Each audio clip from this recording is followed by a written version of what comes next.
안녕하세요. 저는 최병철이라고 합니다.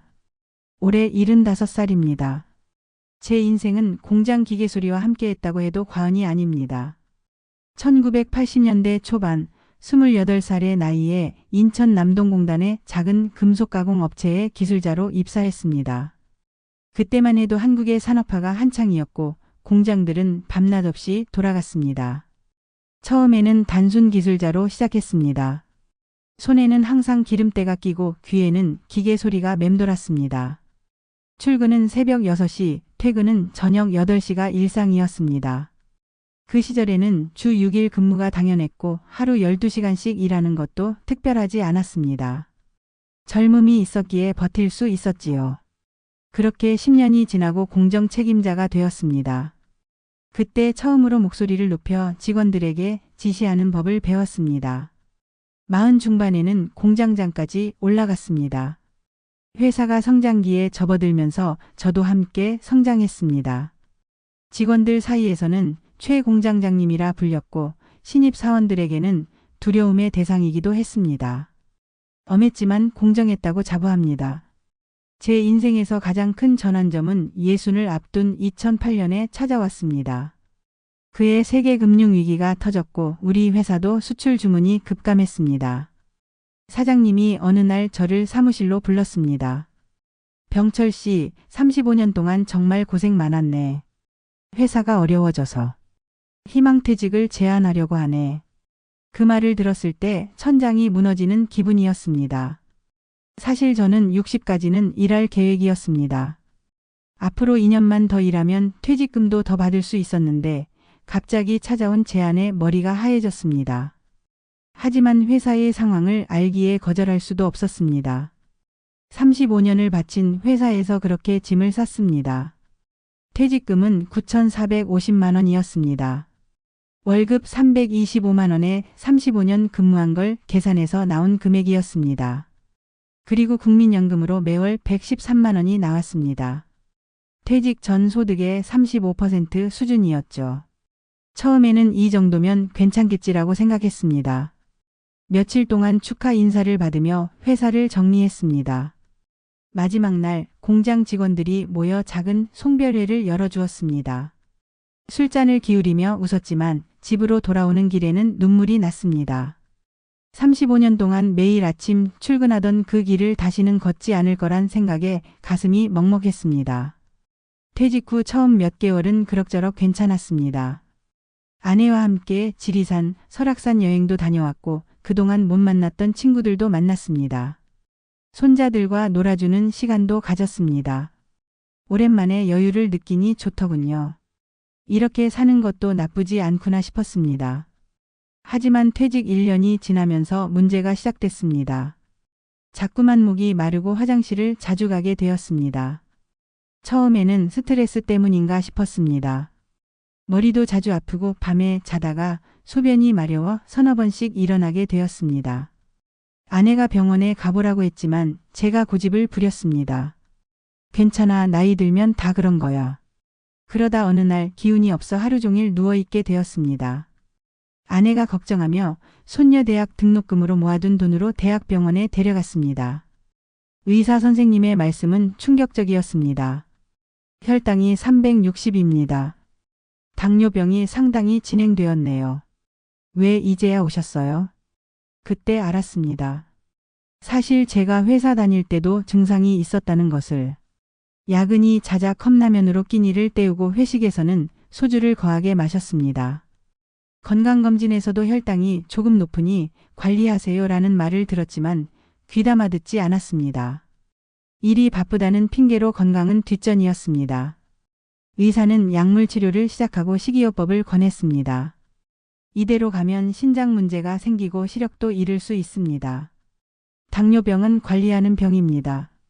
그날 처방받은 약을 보며 마음이 무거웠습니다. 이제 평생 약을 먹어야 하는 건가?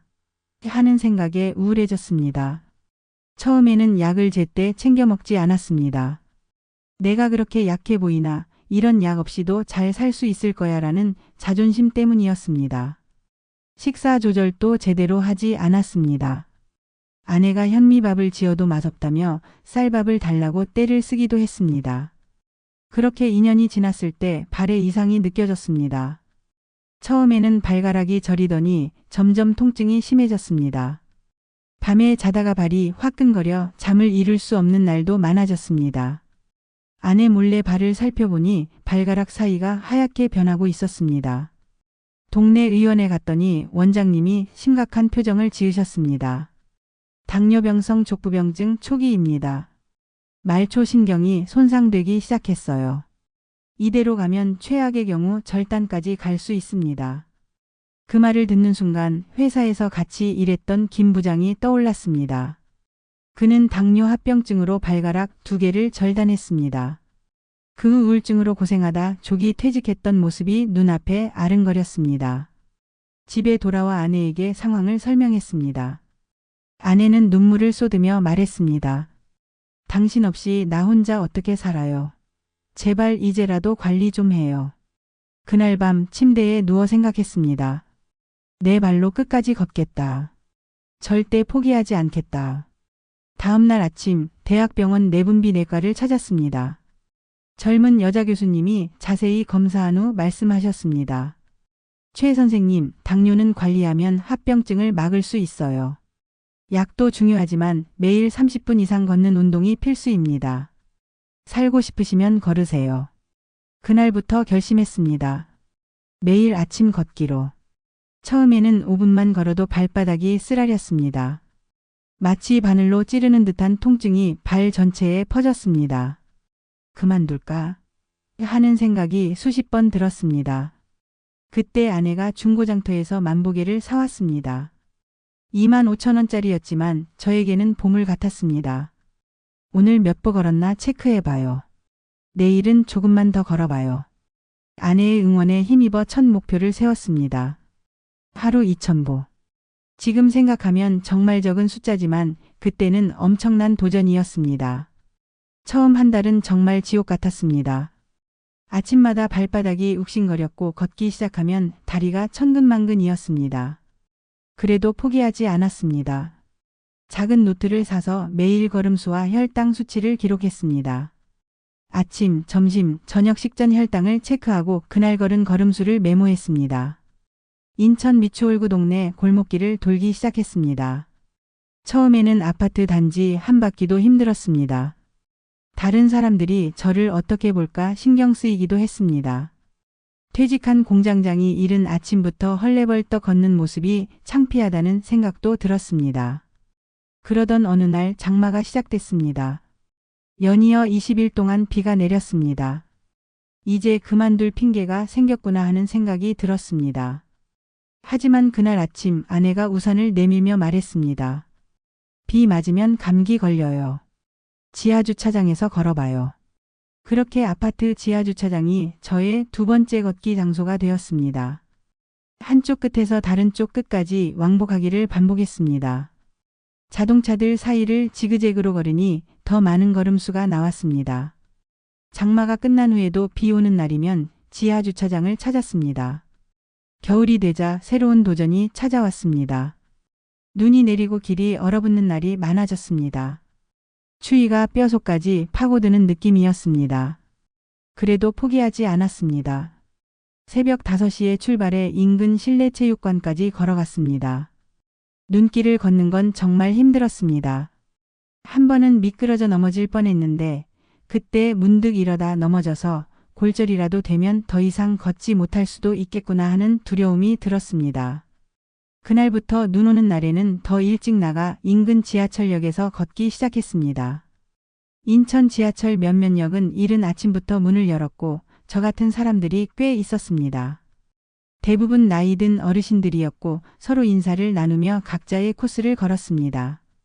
발 통증으로 중간에 주저앉고 싶을 때가 한두 번이 아니었습니다. 그럴 때마다 제 자신에게 말했습니다. 한 걸음만 더. 딱 한 걸음만 더 가자. 그 한 걸음이 모여 1000걸음이 되고 10,000걸음이 되었습니다. 걷기 시작 6개월 차에 드디어 하루 5,000보를 달성했습니다. 작은 승리였지만 마치 올림픽에서 금메달을 딴 것처럼 기뻤습니다. 그날 저녁 아내가 소고기를 사와 특별한 저녁을 차려주었습니다. 당신 표정이 달라졌어요. 더 생기가 돌아요. 아내의 말이 저를 더 행복하게 했습니다. 그런데 아내의 말이 사실이었습니다. 거울을 보니 제 얼굴에 생기가 돌아오고 있었습니다. 퇴직 후 늘어났던 배도 조금씩 들어가기 시작했습니다. 가장 큰 변화는 발의 통증이 줄어든 것이었습니다. 여전히 아침에 일어날 때는 저림이 있었지만 예전처럼 심하지 않았습니다. 9개월이 지났을 때 병원에서 혈당 체크를 했습니다. 공복 혈당이 150으로 내려갔습니다. 의사 선생님이 놀라며 말했습니다. 정말 대단하세요. 약물 용량을 줄여볼 수 있겠네요. 그 말을 들었을 때의 기쁨은 이루 말할 수 없었습니다. 체중도 8kg 줄었습니다. 허리띠를 2칸이나 줄일 수 있었습니다. 옷장에서 오래전에 입었던 바지를 꺼내 입을 수 있게 되었습니다. 아내는 제가 젊어 보인다며 좋아했습니다. 가장 힘들었던 건 우울감과 무기력증이었습니다. 퇴직 후 사회적 지위를 잃고 병까지 얻으니 자존감이 바닥을 쳤습니다. 하지만 매일 걷기를 실천하면서 이런 감정도 조금씩 나아졌습니다. 걷는 동안 많은 생각을 했습니다. 과거의 후회, 미래에 대한 두려움, 그리고 현재의 감사함까지. 걷기는 제게 일종의 명상이 되었습니다. 1년차 건강검진에서 당화혈색소 HbA1c가 8.2%에서 6.8%로 호전되었습니다. 의사 선생님은 이 정도면 당뇨 관리가 정말 잘 되고 있는 겁니다. 라고 칭찬해 주셨습니다. 그날 돌아오는 길에 하늘이 더 파랗게 보였습니다. 걷기를 시작한 지 1년이 되던 날 특별한 선물을 받았습니다. 아내가 스마트워치를 사준 것입니다. 이제 만보계는 올드한 것 같아서요. 이걸로 심박수도 체크하면서 걸어요. 처음에는 어떻게 사용하는지 몰라 손녀에게 물어봐야 했습니다. 스마트워치 덕분에 걷기가 더 재미있어졌습니다. 심박수, 소모 칼로리, 이동거리까지 모든 것이 기록되었습니다. 모든 변화 중 가장 큰 것은 제 마음가짐이었습니다. 더 이상 미래를 두려워하지 않게 되었습니다. 매일 아침 일어나 걷는 것이 하루의 시작이 되었고 그것이 제게 큰 자신감을 주었습니다. 오늘도 난 내 발로 걸었다라는 사실이 저를 강하게 만들었습니다. 내분비내과 진료를 받으러 가는 날은 항상 긴장됩니다. 혈당 수치가 떨어졌을까, 합병증은 괜찮을까 하는 마음으로 가는 거죠. 그날도 마찬가지였습니다. 아침 일찍 병원에 도착해 접수를 마치고 진료 순서를 기다리고 있었습니다. 대기실에는 저처럼 순서를 기다리는 환자들이 여럿 있었습니다. 그중 한 분이 제 옆자리에 앉으셨는데 손의 걸음수를 확인할 수 있는 스마트폰을 들고 계셨습니다. 저도 모르게 그분의 화면을 보게 되었고 오늘 이미 5,000보를 걸었다는 것을 알 수 있었습니다. 아침부터 많이 걸으셨네요. 제가 먼저 말을 걸었습니다. 그분은 김영수라고 자신을 소개했습니다. 71살로 저보다 조금 젊었습니다. 전직 중학교 교사셨죠. 5년 전 당뇨 진단을 받고 매일 아침 한강변을 걷는다고 하셨습니다. 저도 매일 아침 걷는데 혼자라 의지가 약해요. 가끔은 포기하고 싶을 때가 있습니다. 김 선생님의 말에 깊이 공감했습니다. 진료를 마치고 나오는 길에 다시 김 선생님을 만났습니다. 저희는 연락처를 교환하고 다음 날 아침 만나서 함께 걷기로 약속했습니다. 그렇게 시작된 두 노인의 산책이 지금의 희망 걷기가 되었습니다. 다음 날 아침 6시 인천수변공원 입구에서 김 선생님을 만났습니다. 그날은 유난히 쌀쌀한 가을 아침이었지만 약속 시간보다 10분 일찍 도착해 기다리고 계셨습니다. 함께 걸으니 확실히 달랐습니다. 시간이 더 빨리 가고 피로도 덜 느껴졌습니다. 걸으면서 우리는 당뇨 관리법, 먹는 약, 먹지 말아야 할 음식 등 정보를 교환했습니다. 김 선생님은 잡곡밥과 채소 위주로 식사하는 방법, 저는 혈당 관리를 위해 간식을 과일로 대체하는 팁을 나눴습니다. 최 선생님, 걷기 전후로 발 마사지하는 방법 아세요? 저는 이렇게 하는데 발 저림이 많이 줄었어요. 김 선생님이 벤치에 앉아 보여주신 발 마사지법은 정말 도움이 되었습니다. 지금도 매일 실천하고 있습니다. 그렇게 2달 정도 둘이서 걷다가 어느 날 병원에서 또 다른 환자 이재민 씨를 만났습니다. 68살의 이 씨는 전직 택시기사로 2년 전 당뇨 진단을 받았다고 했습니다. 그는 운동의 중요성은 알지만 혼자 하기 어렵다고 했습니다. 저희는 흔쾌히 그를 아침 산책에 초대했습니다. 이렇게 1명, 2명 늘어나기 시작했습니다. 병원에서 만난 분들, 아파트 주민, 지인의 소개로 오신 분들까지. 어느새 저희는 7명이 되었고 우리는 자연스럽게 이름이 필요하다고 느꼈습니다. 뭐라고 부를까요? 김 선생님이 어느 날 아침 물었습니다. 여러 이름이 오갔습니다. 건강걷기, 당뇨극복단, 아침 산책러 등등. 제가 제안한 희망걷기가 만장일치로 채택되었습니다. 당뇨를 이기고 건강한 미래를 꿈꾸는 우리의 희망이 담긴 이름이었습니다. 그런데 소통 문제가 있었습니다. 아침에만 만나니 서로 연락하기가 쉽지 않았습니다. 비가 오면 취소할지 어디서 만날지 등을 공유하기 어려웠죠. 아버지, 카카오톡 단체방 만들면 어때요? 어느 날 아들이 제안했습니다. 저는 스마트폰은 있었지만 카카오톡 같은 메신저는 잘 사용하지 못했습니다. 그날 저녁 아들이 와서 카카오톡 설치부터 단체방 만드는 법까지 가르쳐 주었습니다. 처음에는 10명으로 시작한 카카오톡 단체방 희망걷기가 입소문을 타고 점점 커져갔습니다. 한 달 만에 20명, 석 달 후에는 30명까지 불어났습니다. 모두 당뇨를 관리하기 위해 걷는 사람들이었습니다. 카카오톡 방에서는 매일 걸음수를 인증하는 문화가 생겼습니다. 아침에 걷고 나서 그날 걸은 거리와 걸음수를 화면 캡처해서 올리는 것이죠. 처음에는 어색했지만 점차 서로에게 격려와 응원을 보내는 따뜻한 공간이 되었습니다. 오늘 만보 달성하셨네요. 대단해요. 비가 와서 실내에서 걸었어요. 여러분도 감기 조심하세요. 오늘은 발이 아파서 5,000보만 걸었습니다. 내일은 더 걸을게요. 이런 메시지들이 오가며 서로를 북돋워 주었습니다. 스마트폰 걸음수 앱 활용법도 서로 공유했습니다. 저처럼 디지털 기기에 서툰 사람들도 젊은 회원들의 도움으로 점차 적응해 갔습니다. 그러던 중 저는 좀 더 체계적인 도움이 필요하다고 생각했습니다. 지역 보건소에 전화해서 당뇨 환자들을 위한 프로그램이 있는지 물어봤습니다.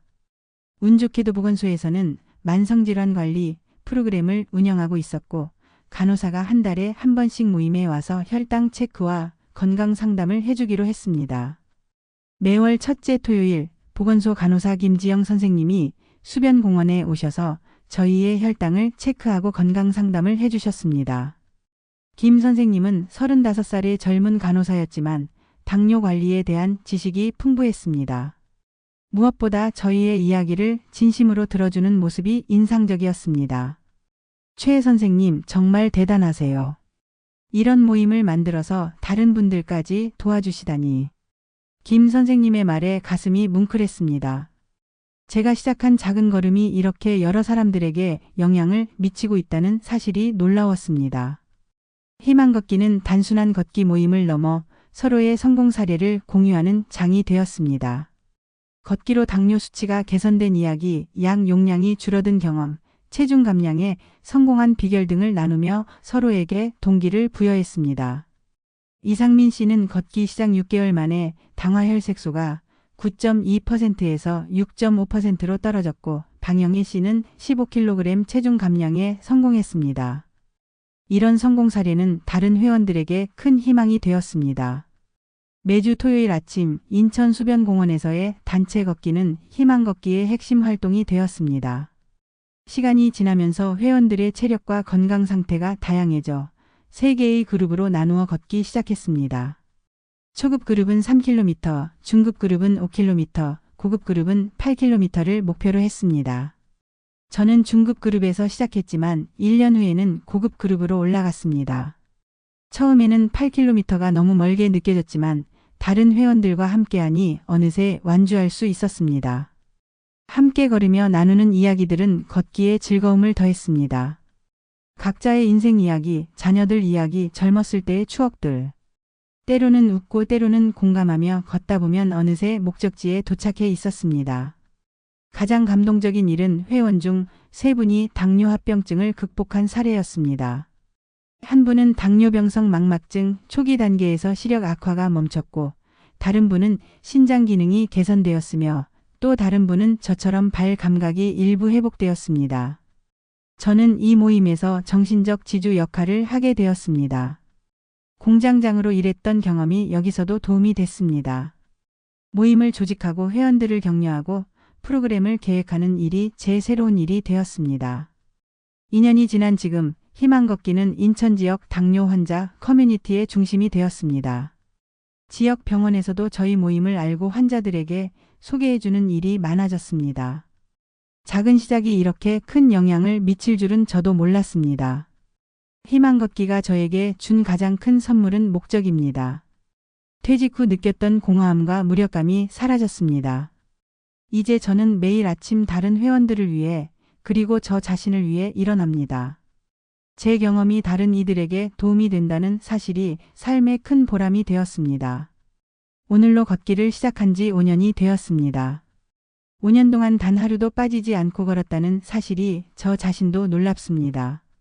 비가 오나 눈이 오나 몸이 아프거나 피곤해도 매일 걸었습니다. 지금 제 일과는 아주 단순합니다. 매일 아침 5시에 일어나 혈당을 체크하고 물 한 잔 마신 후 스트레칭을 합니다. 5시 30분이면 집을 나서죠. 인천 미추홀구 수변공원을 향해 걷습니다. 왕복 6km 코스입니다. 수변공원은 사계절마다 다른 모습을 보여줍니다. 봄에는 벚꽃이 만발하고 여름에는 푸른 녹음이 우거지며 가을에는 황금빛 낙엽이 길을 덮고 겨울에는 하얀 눈이 공원을 뒤덮습니다. 같은 길이지만 매일 새로운 풍경을 만납니다.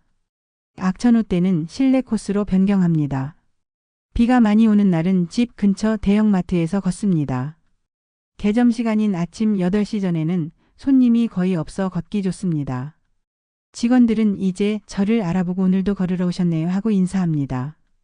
눈이 많이 오는 날에는 지하철역을 활용합니다. 인천 지하철 예술회관역에서 문학경기장역까지 왕복하기도 합니다. 추울 때는 지하철역 안에서만 걷기도 하죠. 5년 동안 한 번도 걷지 않은 날이 없다는 것이 제 자부심입니다. 설날, 추석 같은 명절에도 가족들이 다 자는 새벽에 나가 걸었습니다. 해외여행을 갔을 때도 호텔 주변을 걸었고 입원했을 때도 병원 복도를 걸었습니다. 오늘 걷지 않으면 내일 걷기 더 힘들어진다는 것이 제 철학입니다. 한 번 습관이 깨지면 다시 돌아오기 어렵다는 것을 경험적으로 알게 되었습니다. 작년에 아들이 선물해준 스마트워치는 제 걷기 생활의 든든한 동반자가 되었습니다. 걸음수뿐만 아니라 심박수, 산소포화도, 수면 패턴까지 체크할 수 있어 건강관리에 큰 도움이 됩니다. 매일 밤 데이터를 확인하며 오늘의 활동량을 점검합니다. 그런데 이런 건강한 삶을 유지하는 것이 경제적으로는 결코 쉽지 않습니다. 국민연금으로 매월 113만 원을 받는데 그중 35만 원이 의료비로 지출됩니다. 당뇨약 15만 원, 고혈압약 8만 원, 정기검진과 기타 의료비로 12만 원이 듭니다. 남은 돈으로 아내와 함께 생활해야 하기에 항상 빠듯합니다. 외식은 거의 하지 않고 장을 볼 때도 세일 상품을 찾아다닙니다. 명절에 자녀들에게 용돈을 받을 때면 미안하면서도 고맙습니다. 아들은 몇 년 전 사업에 실패하고 이혼까지 했습니다. 46살 아들은 지금 재기를 위해 노력 중이지만 아직 경제적으로 안정되지 않았습니다. 딸은 43살로 회사원이며 비교적 안정적인 생활을 하고 있습니다. 그래도 자녀들에게 손을 벌리고 싶지 않아 최대한 절약하며 살고 있습니다. 경제적으로 힘들어도 약은 절대 거르지 않습니다. 약값보다 합병증 치료비가 더 많이 든다는 의사 선생님의 말씀을 명심하고 있습니다. 한 번은 약값이 부담되어 복용량을 줄여볼까 생각했는데 바로 혈당이 올라가는 것을 경험했습니다. 그 후로는 어떤 상황에서도 약은 정확히 복용합니다. 아내는 72살로 류마티스 관절염을 앓고 있습니다. 가끔 손가락과 무릎이 심하게 아파 잠을 못 이룰 때가 있습니다. 그래도 아내는 항상 저를 걱정합니다. 당신 약부터 먼저 사요. 내 약은 다음에 사도 돼요. 라고 말할 때면 가슴이 아픕니다. 저는 건강해야 가족에게 짐이 되지 않는다는 생각으로 걷기와 약 복용을 철저히 지킵니다. 언젠가 제가 아프면 아내가 감당할 수 없을 것입니다. 자녀들에게도 부담을 주고 싶지 않습니다. 그래서 더 건강해야 합니다. 제 꿈은 80세에 10km 마라톤을 완주하는 것입니다. 지금은 상상하기 어려울 수도 있지만 5년 전에 하루 2,000보도 힘들었던 제가 지금 매일 10,000보 이상 걷는 것을 생각하면 불가능한 꿈은 아니라고 봅니다. 희망 걷기 회원들과 함께하는 미니 마라톤 대회도 기획 중입니다. 내년 봄 인천 수변공원에서 당뇨 환자들만의 특별한 마라톤 대회를 열 계획입니다. 완주 거리보다는 참여 자체에 의미를 두는 행사가 될 것입니다. 최근 건강검진 결과에 의사 선생님도 놀라셨습니다. 동년배보다 혈관 건강이 10년은 젊어요. 걷기가 정말 효과가 있네요. 당뇨 합병증 진행이 멈췄고 일부 신경 기능이 회복되는 징후도 보인다고 합니다. 지금은 희망 걷기 회원들을 위한 당뇨 관리 경험담 책자를 제작하는 프로젝트를 진행 중입니다. 전문적인 의학 지식보다는 실제 경험에서 우러나온 팁과 조언들을 담으려고 합니다. 지역 보건소에서 인쇄를 지원해 주기로 했습니다. 생각해보면 퇴직과 당뇨 진단은 제 인생의 큰 위기였지만 동시에 새로운 시작이었습니다. 공장에서 일할 때는 건강을 돌볼 시간도 마음의 여유도 없었습니다. 지금은 비록 경제적으로는 어렵지만 마음의 평화와 건강을 찾았습니다. 인천 구도심의 18평 아파트는 작지만 아내와 함께 오순도순 살기에 충분합니다. 시세로는 3억 2천만 원 정도 된다고 하지만 팔 생각은 없습니다. 이곳에서 마지막까지 살고 싶습니다. 매일 아침 발을 땅에 디딜 때마다 감사함을 느낍니다. 발이 아직 저를 지탱해주고 있다는 사실에 감사합니다. 5년 전 의사가 말했던 최악의 경우 절단이라는 공포는 이제 저 멀리 물러갔습니다. 걷는 한 희망은 계속됩니다. 내 발로 끝까지 걸을 것입니다. 그리고 그 길에 함께할 사람들이 있어 더욱 행복합니다. 저의 작은 걸음이 누군가에게 희망이 된다면 그것이 바로 제 인생의 가장 큰 보람일 것입니다.